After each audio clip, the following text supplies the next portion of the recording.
Dodgers' 4-game series is tonight at Dodger Stadium. 3 homers and a 6-run first inning helped the Angels hold on for a 7-6 win at Boston. The Angels are 500 on the road at 17-17. The LA Sparks have a 5-day break before their next game at Dallas Friday night. They need the extra practice time. The Sparks are 2-6 in the WNBA and are struggling with a 3-game losing streak. They haven't been above 500 since June 14, 2023. The Oklahoma City Thunder are 9-point favorites over the Indiana Pacers in Game 1 Thursday night in the NBA Finals. Before the season, the Pacers were 50-1 odds to win the NBA championship. If somebody made that bet, they are looking at a major payday if the Pacers win the title. No debates, no speculation, just the info you need. That's your KBLA Sports Minute. I'm Ray Richardson on KBLA Talk 1580.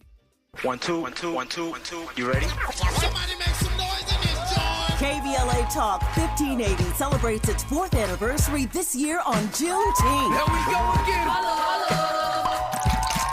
Hard to believe 4 years has gone by so fast. Oh my God. But here we are, still standing, still loving and serving our people as best we can. Yeah, that's what I'm talking about. To celebrate our 4th anniversary, we have 4 big events, and you're invited to all of them. She got a lot to say. Let's do this. Let's get it on. On Wednesday, June 18th, we go live on C-SPAN for the 2nd consecutive year with our Climate Justice plus Black Health Symposium. Tavis Smiley will moderate an all-star panel of thinkers and influencers as we continue our vitally important climate justice work. Hey, Tavis Smiley, talk about. On Thursday, June 19th, you're invited to join us as we celebrate Juneteenth and our 4th anniversary. There will be plenty of food, fun, great music, good vibes, and all of your favorite KBLA Talk 1580 hosts will be there. Yeah, man. Flip the beat. On Saturday, June 21st, there are 2 big events you're invited to attend. I can't wait to hear it. This year, KBLA Talk 1580 continues its annual partnership with the Empowerment Congress for a community celebration and dialogue to educate, engage, and empower. This year's theme is Resilience in the Face of Chaos. Can't wait to see what's up next. Y'all ain't ready for this. And new this year is our State of Black Women in Los Angeles Symposium, moderated by Dominique DePrima, with a luncheon to follow. Dominique will be leading a dialogue with some of the most impactful Black women leaders in Los Angeles, and you're invited to join. This is it. All of these events are free, but seating is limited, so you must register in advance at our KBLA1580.com website, where you can find all the details you need about each event. Check it out. It's our 4th anniversary, and we would love to celebrate it with you. I love you guys so much. There's nothing you can do about it. We're KBLA Talk 1580. The only black talk radio station west of the Mississippi. Thank you for having our black. Happy anniversary, KBLA! Love you. Love you.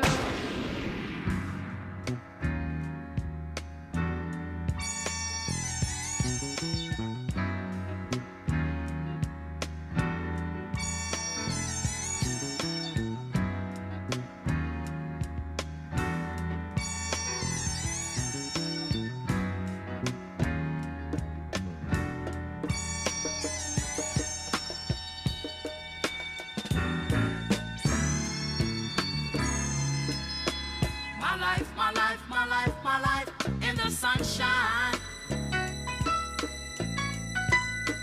Everybody loves the sunshine. Sunshine. Everybody loves the sunshine. I love that track. Sunshine. I love this track. You know how we do it. Our guests in the studio always get to choose their walk-on song. Mykelti Williamson is here. You know him from all the great stuff he's done, from Forrest Gump to Fences. I'm still mad he didn't get an Academy Award for Fences. He killed that thing, man, in Fences. But I'm just honored to have Mykelti Williamson back in the studio. He brought some friends with him, who I'll introduce here in just a second. But while Miles does that ride, tell me why you chose that as your walk-on today, brother. You know, I miss Roy Ayers. Yeah. I was actually supposed to play something and record something with Roy. In fact, it was this track. I was going to put harmonica to this track. Wow.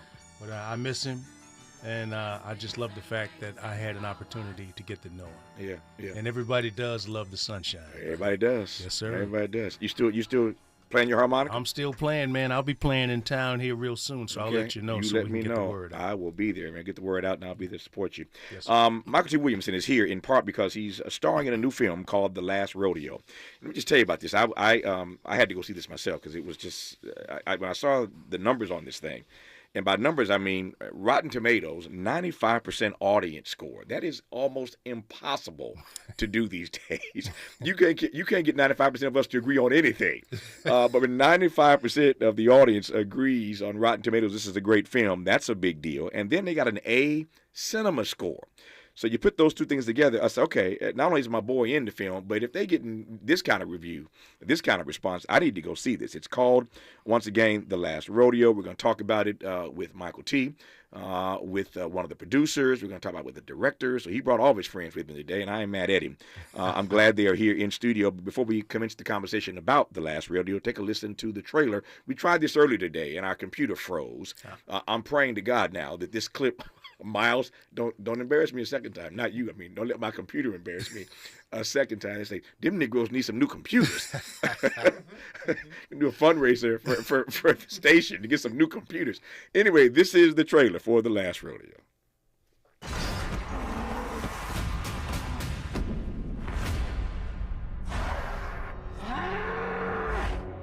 Do you remember everything that you put all of us through the last time you rode? You will not get on that bull. Well, then what are we going to do about Cody? I'm gonna be okay, Mom. $750,000 for first place. You got a better idea, I'm all ears. We've got some incredible news. The rodeo legend's gonna compete for the first time in years. Give me the green light. Joe Wainwright. 3-time world champ. Rides again. This is gonna be big. This ain't the senior circuit. Good luck. You're gonna need it. Joe Wainwright competing at over 50 years young. I'm grandfathered in, right? Well, you right about that granddad. Oh! His grandson's sick, and he's got to earn money. That's why he's here. You gotta focus, Joe. In my seat, I only ask once. That went well. Yeah, very. Be patient with her. She loves you fiercely. Can Joe Wainwright keep up? I'm fine. Of course you will. That's a genuine, true legend right there. Here we go! Come on, Joe, get it! Get it! I love a great trailer. That thing's got energy. It moves. I dig it. I don't have enough time now to get to the first question I really want to ask you, which is to tell me about this film. Right. But just tell me who we're going to hear from, who you brought with you in this hour. We got enough time for that, and then when we come forward, we'll get into the film. Okay, well, I brought the one and only Kip Konwiser, who's here today. Kip is our producer. He's the nuts and bolts guy. He's the one who puts it all together, from finding the funding, making sure all the deals are closed, locking locations. He does all that stuff. We've also got our director, the great Jon Avnet. Oh, yeah. We know his work. Yeah. You know his Avnet. You know Yeah. Avnet's work, from Fried Green Tomatoes, and it just goes on. And Risky Business, it goes on and on and on. So they're both here, powerhouse producers and directors, to talk about the movie, why we did it. We shot it in Tulsa, as a matter of fact. Yeah, we just talked to the mayor of Tulsa. Yeah, absolutely. Yeah. Right, that's right. And then Jon, we'll talk a little bit about the fact that he toured the Tulsa museum, the Greenwood Museum, went to see it. with my wife and I. Wow. Yeah. All right. Yeah. I love it. They're all here. It's a great film. It's called The Last Rodeo. We're going to talk about it when we come forward for the rest of the hour on Tavis Smiley. Hope, agency, dignity. This is Tavis Smiley. Can you dig it? Come on! Texting privacy policy and terms and conditions posted at textplan.us. Texting enrolls for recurring automated text marketing messages. Message and data rates may apply. Reply stop, opt out. Consult a doctor prior to use. Wow, you look amazing. What have you been doing? I'm sure you've heard of Ozempic, Wegovy, and the other GLP-1 medications, right? Well, I found this great company called Zelfie. If you qualify, their providers can prescribe medications like Ozempic and Wegovy and other GLP-1 medications that are 80 to 90% less expensive, all 100% online. I can get GLP-1 medications for 80 to 90% less and do it all online? No doctor's office or pharmacy? Yes, Zelfie can provide semaglutide or tirzepatide, the active ingredients in Ozempic and other expensive GLP-1s, but for 80 to 90% less and shipped directly to your door. How do I get started with Zelfie? Just send them a text. Text SKINNY to 323232 to get started today with Zelfie. Get the same active ingredients in Wegovy or Ozempic, but for 80 to 90% less and 100% online. Don't wait. Text SKINNY to 323232 right now for a link to your exclusive offer. Text SKINNY to 323232. That's SKINNY to 323232. SKINNY to 323232. You really about to do it? 40 acres in the mule. This is bigger than the music. You really about to do it? Yeah, they tried to rig the game, but you can't fake influence. Who among us doesn't like black music?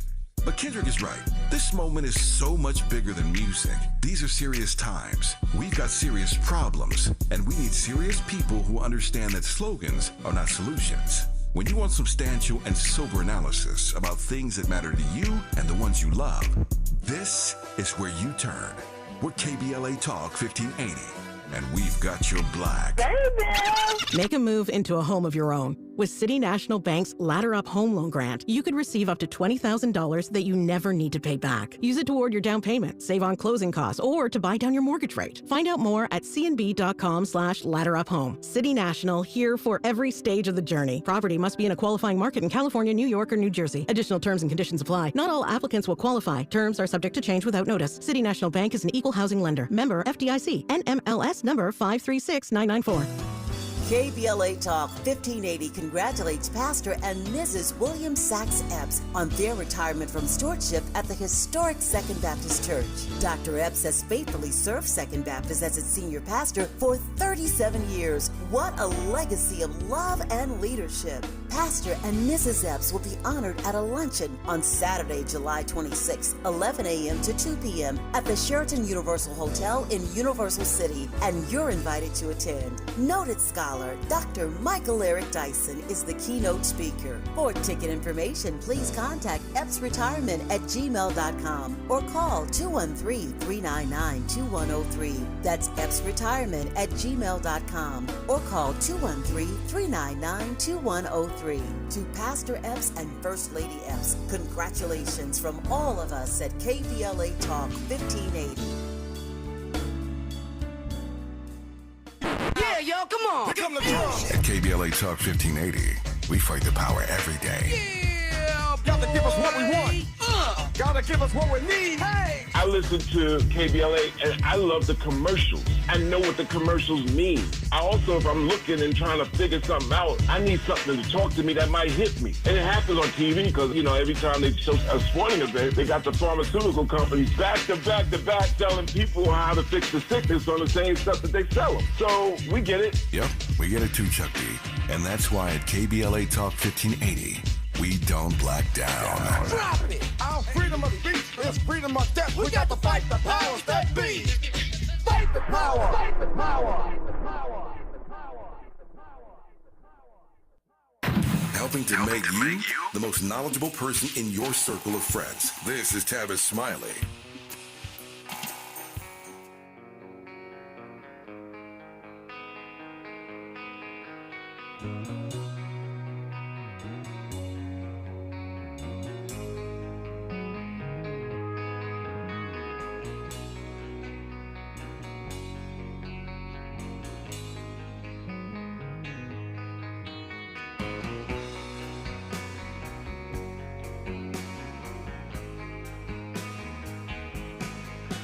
Mama told me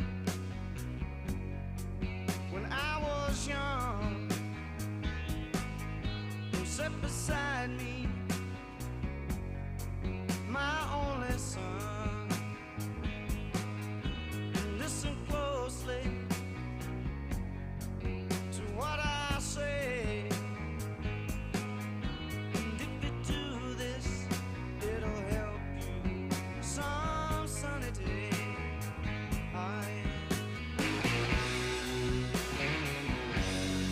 It ain't often on this program that I get a chance to play Leonard Skinner. Doesn't happen very often. Yeah, but it fits for this conversation with Mykelti Williamson and Kip Konwiser and Jon Avnet, the director of the new movie Last Rodeo. Jon Avnet, the director, will join us on the backside of this hour, but Mykelti Williamson and Kip are in studio with me right about now. I mentioned earlier, Rotten Tomatoes scored 95%, audience score, an A cinema score, but more to the point, y'all held y'all's own on Memorial Day weekend. Yeah. And Memorial Day weekend ain't no joke. Well, no. Mission Impossible and everything else is out, and you held your own, man. Right. Well, this was dropped down in the spirit of Neil McDonough. This whole movie came from an inspiration Neil received. It's like, what would happen if he lost his wife? You know what I mean? Who's the love of his life? And so this movie takes us on this journey about a man who's injured, who's being selfish because he's mourning.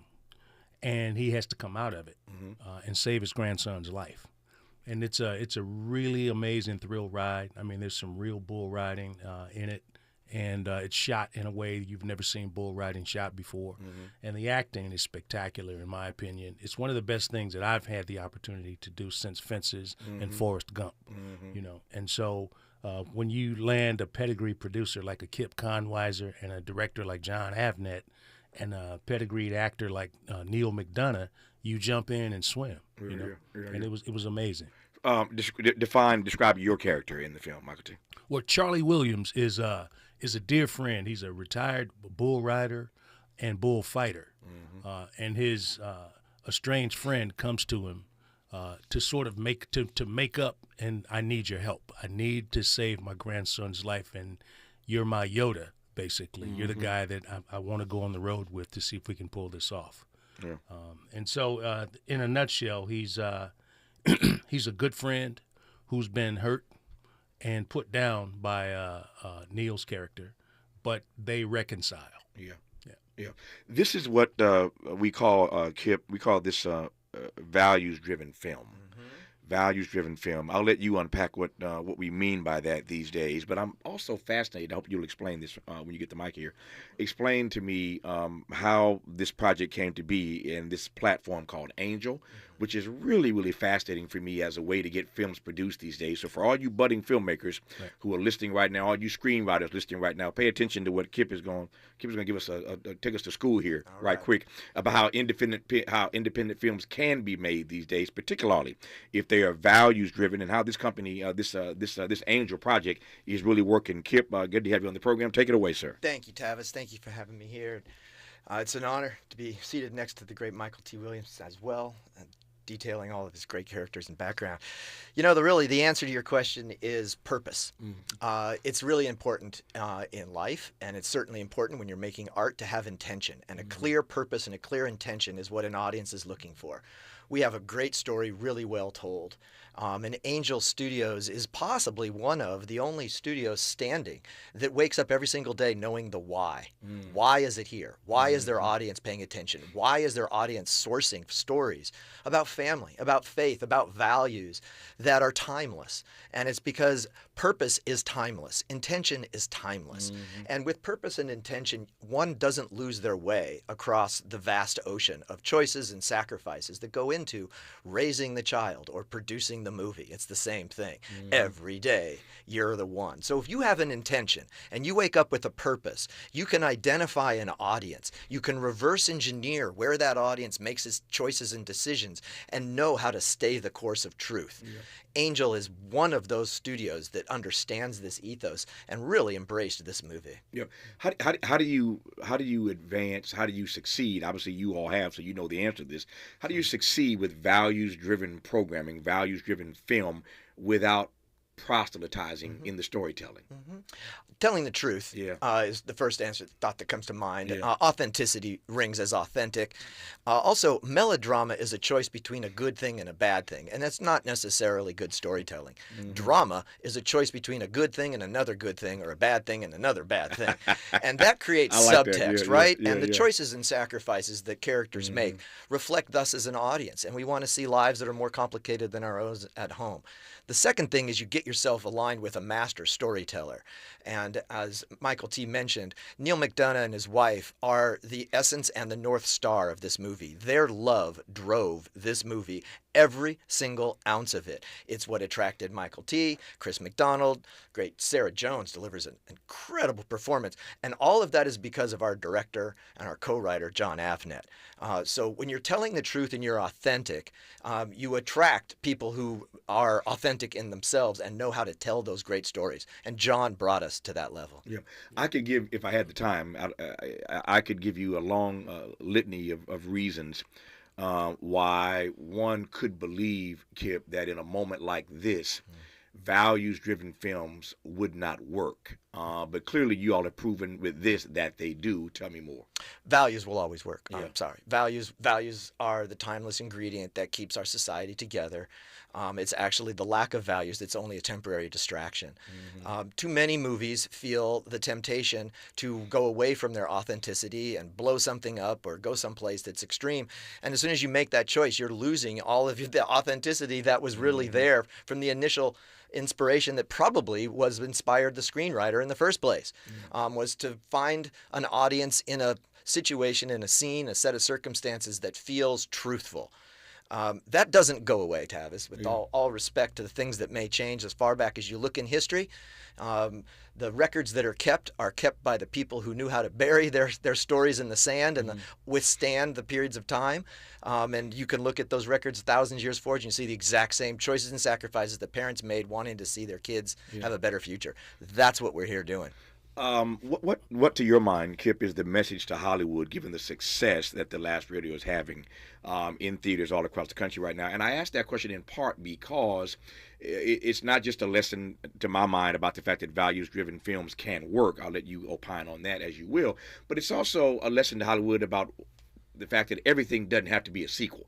I mean, I'm just burnt out on seeing the same thing over and over and over again, and I don't get a chance to see as often as I'd like original content. Does that make sense?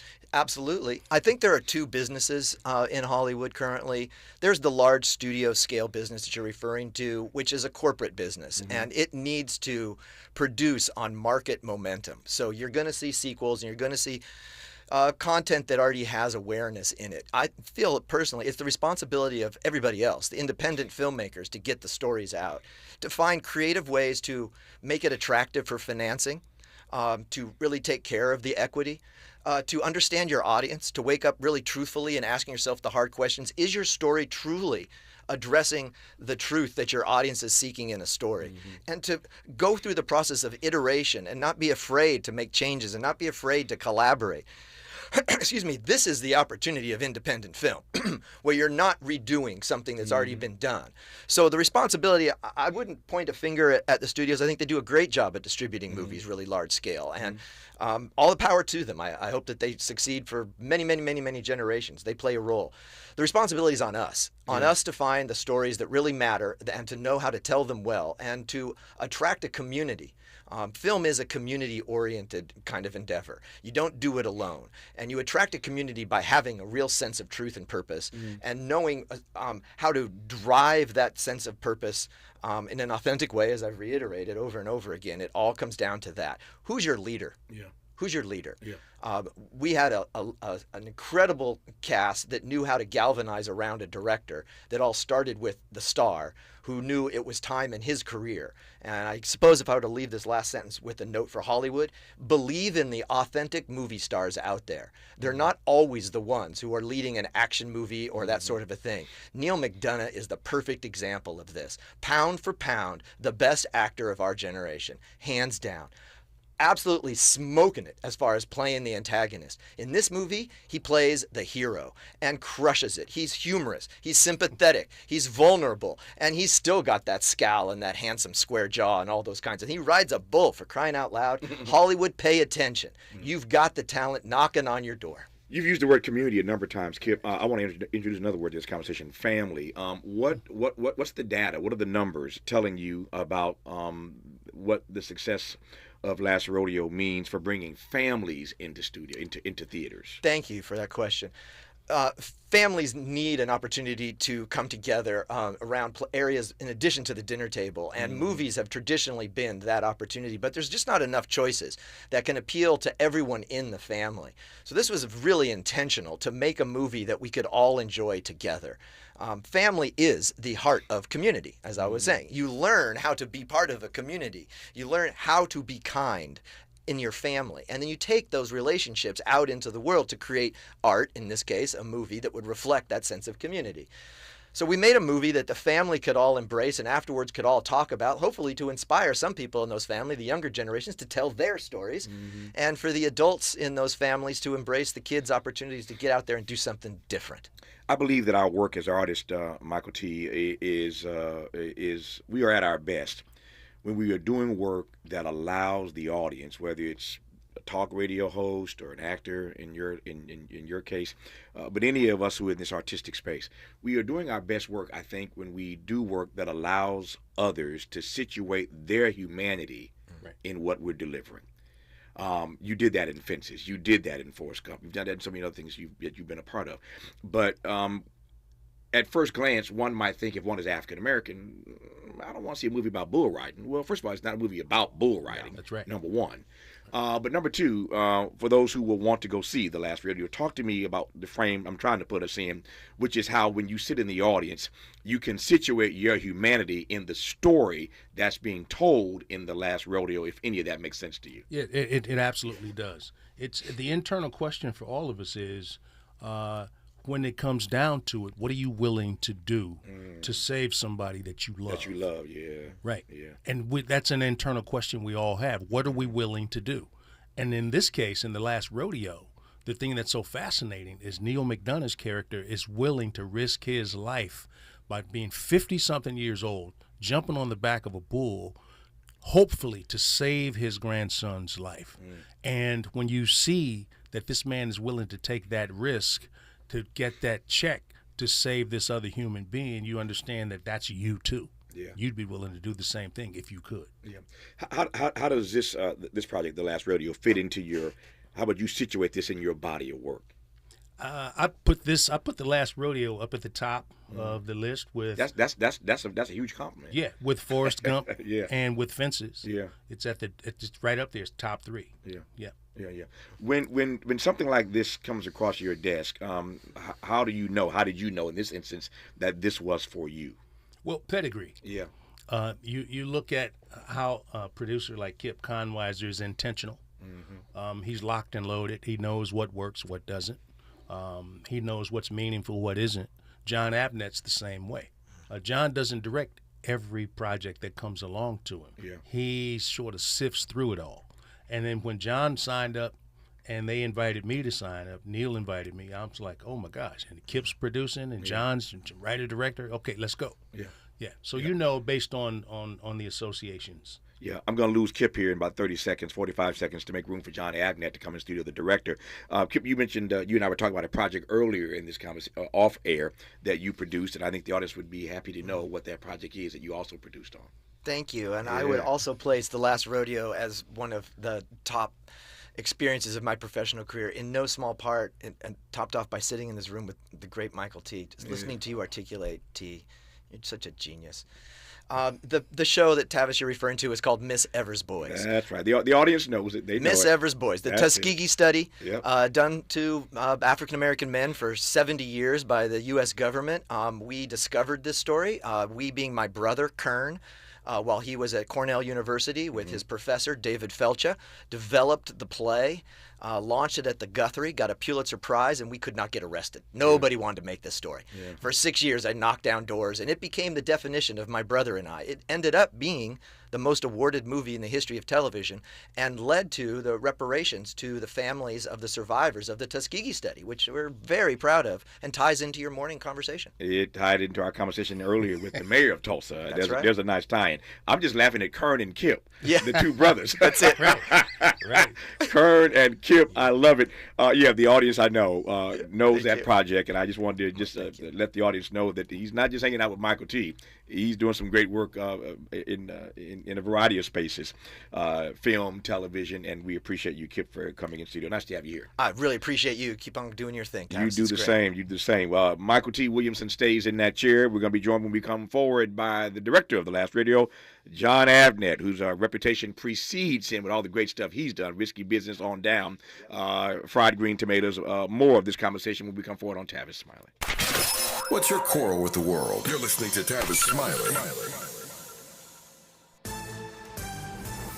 I'm Bree Wood with BIN News Now. The first black mayor of Tulsa, Oklahoma is proposing a reparations plan for descendants of the 1921 race massacre. Mayor Monroe Nichols wants a private trust to fund housing and scholarships, no direct cash. The Greenwood Trust will raise and facilitate the investment of $105 million in private funds along our roads repair, restoration, and right. The City Council must approve any asset transfers. Washington, D.C. has unveiled Mamie Peanut Johnson Plaza, honoring one of just 3 women to play in the Negro Leagues. The 5'3" pitcher had a 33-8 record in the 1950s. Johnson, who died in 2017, is now memorialized in the city she called home. And Wall Street opens higher today after a strong Monday start to June. Investors shrugged off trade tensions and steel stocks soared after President Trump announced 50% tariffs. Get BIN News Now on demand 24/7 on the iHeartRadio app. A pan comido or a piece of cake, no matter how you say it, you save at cheapoair.com/ES. The deals are fully translated in Spanish, so all you've got to do is scroll and save. With deals on up to 500 airlines worldwide. cheapoair.com/ES. For victims of drunk and drug driving, our grief is unique. But you are not alone. You always have a place at MAD. Call our 24-hour victim helpline at 877-MAD-HELP or visit mad.org. This is the KBLA Sports Minute with Ray Richardson. The New York Mets scored 2 runs in the 10th inning last night to beat the Dodgers 4-3. 23rd home run for Shohei Ohtani. Game 2 of the Mets-Dodgers 4-game series is tonight at Dodger Stadium. 3 homers and a 6-run first inning helped the Angels hold on for a 7-6 win at Boston. The Angels are 500 on the road at 17-17. The LA Sparks have a 5-day break before their next game at Dallas Friday night. They need the extra practice time. The Sparks are 2-6 in the WNBA and are struggling with a 3-game losing streak. They haven't been above 500 since June 14, 2023. The Oklahoma City Thunder are 9-point favorites over the Indiana Pacers in Game 1 Thursday night in the NBA Finals. Before the season, the Pacers were 50-1 odds to win the NBA championship. If somebody made that bet, they are looking at a major payday if the Pacers win the title. No debates, no speculation, just the info you need. That's your KBLA Sports Minute. I'm Ray Richardson on KBLA Talk 1580. We've got a lot to talk about. I'm Reverend Gerald, the life coach. Is someone you love struggling with addiction and mental illness? Is improving your family's health important? Want to leave a legacy that your family can grow? Are you ready to enhance your perception of life experiences? Then wake up weekends at 7 a.m. with Urban Family Focus and get the wisdom, opportunity, resources, and motivation to live your best life. Join the conversation on Urban Family Focus Saturday and Sunday at 7 a.m. Unapologetically progressive. KBLA Talk 1580. We've got your black. 1 2 1 2 1 2 1 2. You ready? Somebody make some noise in this joint. KBLA Talk 1580 celebrates its 4th anniversary this year on Juneteenth. Here we go again. Hard to believe 4 years has gone by so fast. Oh my God. But here we are, still standing, still loving and serving our people as best we can. Yeah, that's what I'm talking about. To celebrate our 4th anniversary, we have 4 big events, and you're invited to all of them. She got a lot to say. Let's do this. Let's get it on. On Wednesday, June 18th, we go live on C-SPAN for the 2nd consecutive year with our Climate Justice plus Black Health Symposium. Tavis Smiley will moderate an all-star panel of thinkers and influencers as we continue our vitally important climate justice work. Hey, Tavis Smiley, talk about. On Thursday, June 19th, you're invited to join us as we celebrate Juneteenth and our 4th anniversary. There will be plenty of food, fun, great music, good vibes, and all of your favorite KBLA Talk 1580 hosts will be there. Yeah, Flip the beat. On Saturday, June 21st, there are two big events you're invited to attend. I can't wait to hear it. This year, KBLA Talk 1580 continues its annual partnership with the Empowerment Congress for a community celebration and dialogue to educate, engage, and empower. This year's theme is resilience in the face of chaos. Can't wait to see what's up next. Y'all ain't ready for this. And new this year is our State of Black Women in Los Angeles Symposium, moderated by Dominique DePrima, with a luncheon to follow. Dominique will be leading a dialogue with some of the most impactful Black women leaders in Los Angeles, and you're invited to join. This is it. All of these events are free, but seating is limited, so you must register in advance at our KBLA1580.com website, where you can find all the details you need about each event. Check it out. It's our 4th anniversary, and we would love to celebrate it with you. I love you guys so much. There's nothing you can do about it. We're KBLA Talk 1580. The only black talk radio station west of the Mississippi. Thank you for having our black. Happy anniversary, KBLA. We love you. Love you. Made fresh daily in Leimert Park, Los Angeles, California. You're listening to Tavis Smiley. Tavis Smiley and Mykelti Williamson, one of the stars of the new movie The Last Rodeo, and we were honored to have the producer of the project, Kip Konwiser, with us in the first half hour of this final hour of our program today. And now we are honored, and I do mean honored. Fried green tomatoes, a risky business, the list goes on and on and on. We have a star, a legend in this studio right now. Mr. Avnet, how are you, sir? Good to have you on the program. I'm well, thank you, and thank you for having me on the program. No, it's my great honor to have you.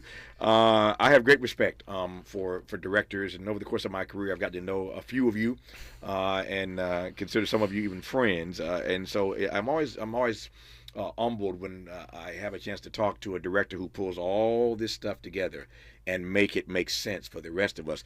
Tell me how you did that on The Last Rodeo, sir. Well, Neil McDonough came to me with a script. I thought it had some potential, and there were elements in it that ultimately became clear to me that I wanted to explore. Mm-hmm. One of them was friendship, and in particular with Michael T's character. Now you have to back up a little bit. T and I have been working together for almost 25 years, so we know each other pretty well. Yeah. And he's T. You know, he just brings it, and we have a pretty good shorthand there. So I thought the relationship between Neil's character and T's character could be very, very moving, because people don't really know how to mourn. I mean, who teaches you how to mourn? Maybe clergy, maybe your parents, maybe friends, but it's kind of an imperfect process. And in this case, Neil's character lost his wife, and basically he's in such pain he shut everybody out. And when he calls T because something has happened, namely that his grandson is in real difficulty, it's a journey to clear that up. And part of what I thought T could just knock out of the park, and you saw the movie, you tell me what you think, was to just call him on this selfishness, call him on this fact that he let his pain cover everything, and he didn't want to be a friend. And that scene in the diner with Michael T and Neil, I mean, if somebody can do a better job on that, I want to see it. Yeah. I mean, that was just beautiful work, and it was typical of the way T and I work. I wrote something, gave it to him. He made some changes. I made a little changes. He made some changes, and he just came in and it was like clockwork. I mean, it was like watching Michael look at a defense and say, "Okay, you guys go home. Game over." When I saw that particular scene that you referenced a moment ago, where Neil and T are having this moment, I was sitting in the theater watching this, and I'm thinking of a line that I wrote years ago that I come back to from time to time, which is simply this: that sometimes you have to fight with your friends. Sometimes in life you have to fight with your friends, and by fight I mean you got to get at it. Call them out. You got to call them out. You got to tell them the truth. Yeah. And that scene spoke to that to me in that way. Well, one of the things, you don't often have an opportunity to talk about friendship in a movie. And this is a movie about, a guy who has to get back on a bull, in order to save his grandson. But the journey itself is about friendship. It's about a second chance. Yeah. And in order to get that chance, what do you have to do? Yeah. And there's one other element that I wanted to explore in it, which was time and faith. It doesn't sound like time and faith are necessarily related, but it's related when you lose someone, because all of a sudden you start saying, well, what's important? And how often do we forget what's important in our life? Because ultimately, the measure of a man or a woman is what they do in their life, how good they are. And in this case, you're dealing with bull riding, which lasts how long? 8 seconds. Yeah. So it's a finite time. But when you're on a bull, that can seem like a long time. So it was a combination of those elements. And there was a scene where his wife is talking to Sarah Jones about time, and about the enigma of it, because it's basically bigger than all of us. So in the middle of this film that has a lot of action, you're basically exploring something that's kind of unusual and probably pretty important and something we all fail at. But we do our best when we have friends. You mentioned the measure of a man, and my mind went immediately to that great quote from Dr. King, that the ultimate measure of a man is not where he stands in times of comfort and convenience, but where he stands in times of controversy and challenge. And that's what the character was dealing with, right? Controversy and challenge as it relates to his grandson. So I thought about that when you made that point. I want to go back to something else you said earlier, though. And I hadn't thought about it this way, Jon Avnet, until you said it. But how did you approach, for this particular project, putting the process of mourning on film? Well, one of the things is, the idea of doing a movie is to entertain people. I'm not a preacher. And if I was a preacher, I don't know, how good would I be or whatever, but I've certainly been making a lot of noise. You may not be a preacher. You do have a ministry, though. This is your ministry. But my ministry is one of love and entertainment. There you go. So I've got to take people on a story, and stories are what bind us together as a people. And so my approach here was, could I make this story compelling and then have the elements, of faith, of mourning, of friendship, of a second chance? Could they coalesce without me beating people over the head? Which times I would like to do. I asked that question earlier. How do you do all this without proselytizing? Well, the trick is, you tell the story, and then it sneaks up on you. And if you're really lucky and you have great performers like T, you get what I call present tense moments when you're watching it, and all of a sudden it's not about Mykelti calling out Neil for not being a friend. It's you in the audience wondering about how you behaved to someone. Did you apologize? Were you man enough to walk back there and say, I was wrong? And if those things come out organically in a film, you as an audience experience them as you're waiting for the story to unfold. So the trick is embedding them in the narrative, if you will. Mykelti, we were talking about this scene earlier where you and Neil are sort of going at it. You just share any thoughts that you will about that particular scene as you were filming it. Well, yeah, it's a truthful moment like that is cathartic in a lot of ways. That actually was not in the original script. That was a creation of Jon Avnet, our director. Like Jon said, he wrote it. Gave it to me, I gave it a pass, and gave it back to him, he gave it a pass, and then we together fine-tuned it and dialed it in, and we shot it. But there are things that I'd like to say to people that are no longer here, and I didn't have the courage to say it. Didn't want them to feel bad when they were sick, and didn't want to confront it at a time like that. So, like you said earlier, sometimes you have to fight with your friends. Sometimes you fight with them, alongside them, and other times you fight with them in opposition to things that they may be doing that may not serve the relationship. So, when you referenced earlier in this conversation that this, with all the stuff you've done, you now put the Last Rodeo in your top 3, right, alongside Fences and Forrest Gump. Tell me about that trifecta, if you will, as you see it. Well, the one thing that they have in common is pedigree. You got with Gump, you've got Forrest, you've got Tommy Hanks, Gary Sinise, Bob Zemeckis, Sally Field, Robin Wright, and it goes on and on. That's a crew, right. And then with Fences, you've got Denzel, Viola, Stephen McKinley, Henderson. You've got all. That's of a us. crew, exactly. Yeah. But with the Last Rodeo, you've got Neil McDonough, who's an amazing leading man, and this was his first leading man shot, and Jon can talk about that a little bit, because if a director of this pedigree believes in you, you have opportunities that otherwise studios may not see, because they're dealing with a whole different way of approaching movies. Jon, would you talk a little bit about Neil and Sure. I'd also like to do one other thing. I want to add to your question, which is one of the things that T brought to the piece was humor. And we really needed that, in my opinion, because I like to mix drama and humor. And with T, I could just let him go. And he was, I don't say that much to T. You know, we do our work beforehand. We kid around. You know, I punch him a little bit, but you know, he comes ready. But that was a really important element in terms of entertaining, and then taking your guard down as you're an audience, and you're going, I love this guy, and then he goes in and he bores and he bores. You know, with Neil, like T, I'd worked with Neil many times. I was part of casting both of them for Boomtown, and they were spectacular in my opinion. And obviously the relationship continued. And I always thought Neil had a shot because of what a fine actor he was to be a leading man, but he just needed the vehicle. And one of the things people don't think about is an actor without a story, an actor without a character, an actor without a vehicle. What are they going to do? Yeah. So when this creation came from Neil, and he basically said to me, make it my own, I thought, oh, well, maybe this is the shot where his fine acting all of a sudden is serving something. And he needed T, and he needed Sarah Jones, he needed Chris McDonald. You know, he needed these actors to play against, because one of the things Neil does really well is he just reacts. He's always getting rid of his lines. And so T is just whacking him and a left hook, you know, right across. And Neil's just taking it, and he's there. And he's there when Sarah, you know, when is giving it to him as his daughter. But you can feel his pain. And that gives you the journey and the dynamic, if you will. Now, the casting on this is amazing. And one of my critiques of Hollywood, we were talking with Kip earlier about you know, what the message is to Hollywood, given the success of this film in studios right now everywhere, The Last Rodeo.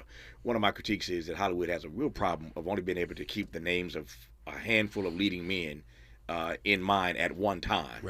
And I ain't mad at nobody. I'm like Mary J and Jay-Z. I ain't knocking no hustle. But there's so many other people out there who could do this given a chance. I digress on that for now. We'll continue our conversation with Jon Avnet, the great director, and the amazing thespian Mykelti Williamson when we come forward on Tavis, Smiley. Interrogating and unpacking. That's what we do around here. You're listening to Tavis Smiley. We ask seniors how to prevent Medicare scams. My best advice, if you get a phone call, do not talk to the person. These people are well trained. Don't talk to them. They don't know me. They're just trying to scam me. Don't be fooled. Hang up. Just hang up. Never give out your Medicare number. They're going to get your number to put in a false claim. If I get a call from someone, I don't pick up the phone. And should I pick up the phone and they ask for information, then I hang up. How do you detect Medicare fraud? Just like I check my credit card statements, I check my Medicare statements monthly. Scammers can get a hold of your number, order medical devices through your account, and you're not even going to know about it if you don't look at your statement. Check your statement every month. If you get your statement and you see something that you know you did not have done, you report it. Call your senior Medicare Patrol. To report Medicare fraud, call the Senior Medicare Patrol at 855-613-7080. This is an ad by BetterHelp. June is Men's Mental Health Month, and my guy, it's time to talk. Men today face immense pressure to perform, to provide, to keep everything together. So it's no wonder that 6 million men in the U.S. suffer from depression every year. Men are also less likely to seek therapy than women, which means depression among men often goes underdiagnosed. If you're a man and you're feeling the weight of the world, the strongest thing you can do is ask for help. Talk to someone, anyone, a therapist, a friend, a loved one, because real strength comes from being honest about what you're carrying and doing something about it. Therapy can help you find your way, and BetterHelp makes it easy to start. Take a short online quiz and connect with a qualified therapist from the privacy of home. Every man deserves better. Visit BetterHelp.com/ABC Radio for 10% off your first month. That's BetterHelp, HELP.com/ABC Radio. Let's get back to more of this rich dialogue with Tavis Smiley. Tavis Smiley and Mykelti Williamson, one of the stars of the new film, The Last Rodeo, in theaters everywhere right now, and doing rather well. I'm honored to have them in studio. Jon Avnet is the director of this. But he's also directed so much other great stuff in his career. As I said earlier, I just bowed down when he walked in the studio. We could do, Fried Green Tomatoes. We could do Risky Business. As a matter of fact, speaking of Risky Business, you guys were up against Mr. Cruz on Memorial Day weekend. You held your own, Mr. Avnet. Well, hold our own is a relative term. But in answer to a question that you had asked Kip about casting, and we were talking about off air, Tom was not a star, obviously, when we cast him on Risky Business. He was just amazing in the room, and we believed in him. and then his career has been pretty Yeah, good. I pretty think good, yeah, somewhat I think so. successful. But yeah, it was David and Goliath, and it was kind of fun for me because he's a buddy and he's a great guy and unbelievable actor and stuntman. Yeah. Although I don't know if he would get on a bull and ride a bull. T, what do you think? I don't think so. I think he better leave that to Neil McDonough. Yeah, Mr. Tom Cruise, let me do all my own stunts. Not sure Tom wants to get on a bull. But the point you were making, though, was that you can create leading men. Yes? No? You can, the business model is really crazy. And Right. as you probably know, I'm very involved with the Directors Guild. I lead negotiations. Yep. So I get a different view of the world. The studios are struggling to be profitable. I mean, you have a couple of films that are really big, and that's the history. It's always been a hit-driven business. So it's not like they're evil. They just need to see that this young Denzel Washington is Denzel Washington. Right. You know what I mean? Right. And what's his first big role? Where does he get his break? And as I was saying, it's the combination of the potential, the actor's talent, and the material coming together, and then someone believing in him. And believe me, I've had fights. It was easy to cast De Niro and Pacino in Righteous Kill. That wasn't tricky. You know what I mean? But when you're thinking, oh, who could this be? Who's the best actor for this as opposed to the biggest name? That's always a battle. And again, they're just looking at it because they're trying to get butts in the seats. You know what I mean? My feeling is there are many ways to do it. And yes, stars help, but it's not the only way. Yeah. Our remaining moments with Jon Avnet and Mykelti Williamson talking about the Last Rodeo when we come forward on Tavis Smiley. For all the freedom-loving folk, this is Tavis Smiley. I feel like freedom.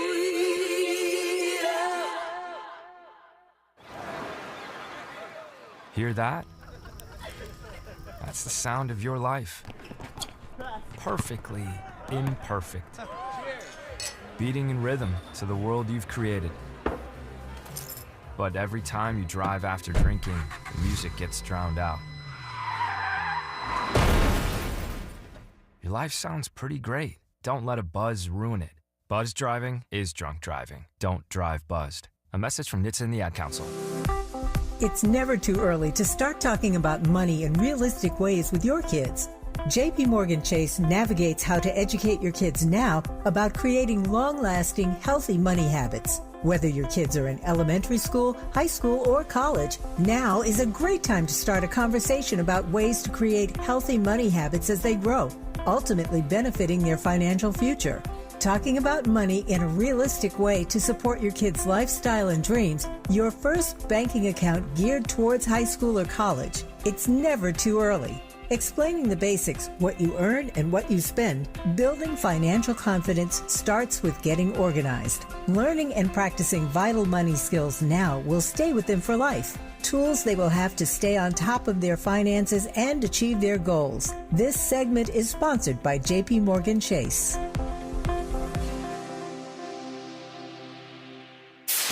KBLA Talk 1580. We've got a lot to talk about.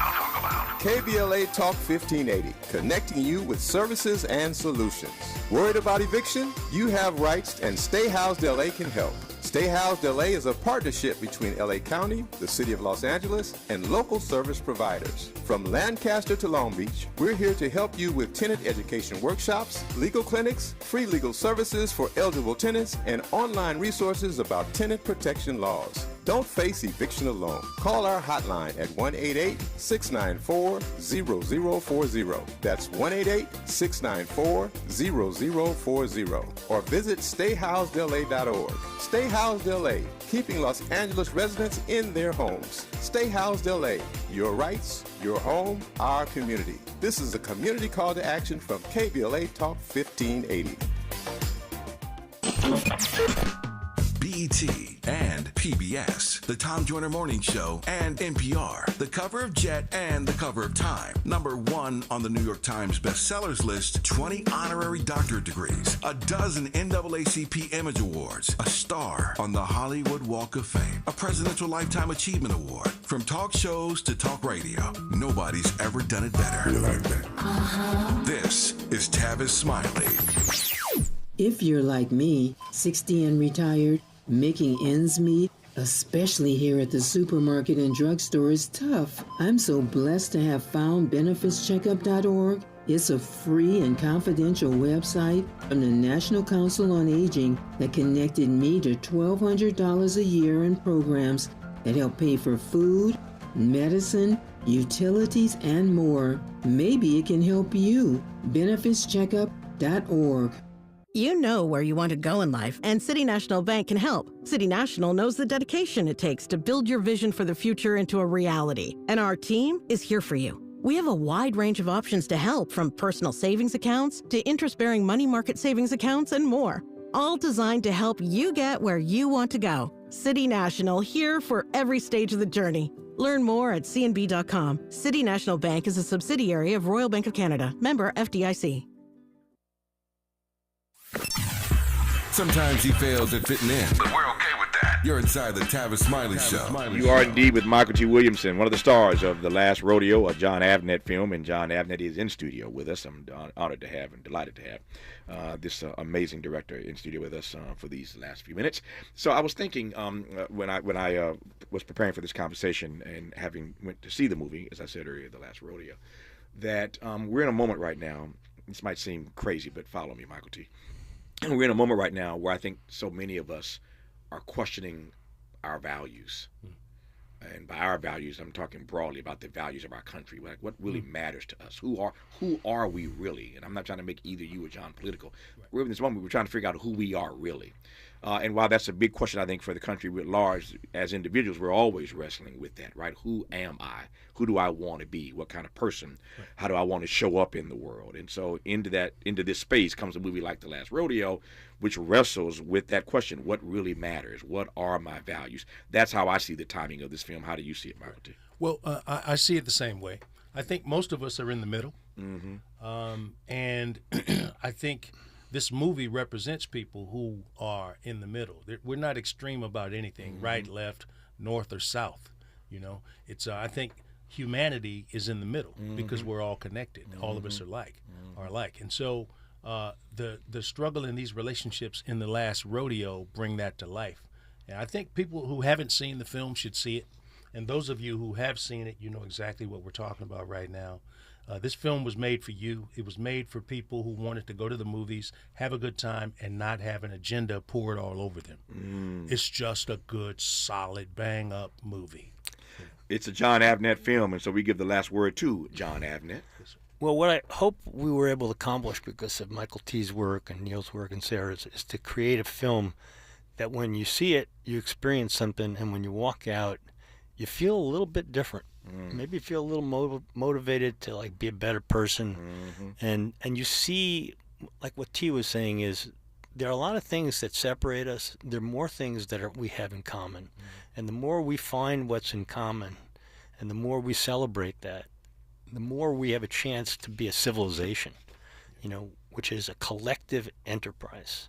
So I think the film accomplishes something that good films do, which is it makes you feel something, it makes you think, and maybe it makes you want to be a little bit better version of yourself. It did all that for me, sir. So I'm just one guy, but it did all that for me. And looking at these numbers, a lot of other people can attest that it did a lot for them as well.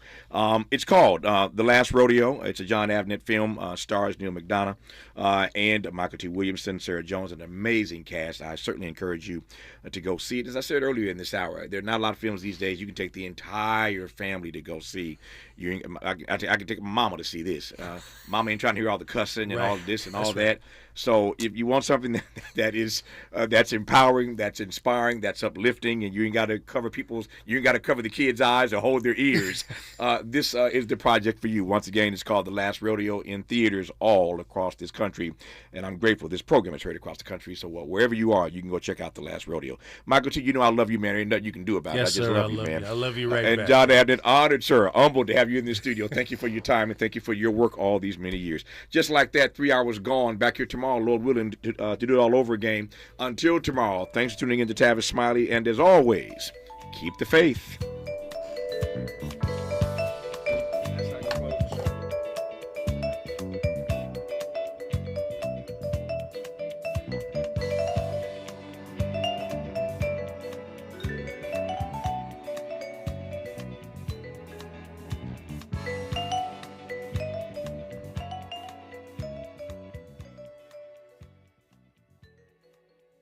KBLA 1580 Santa Monica.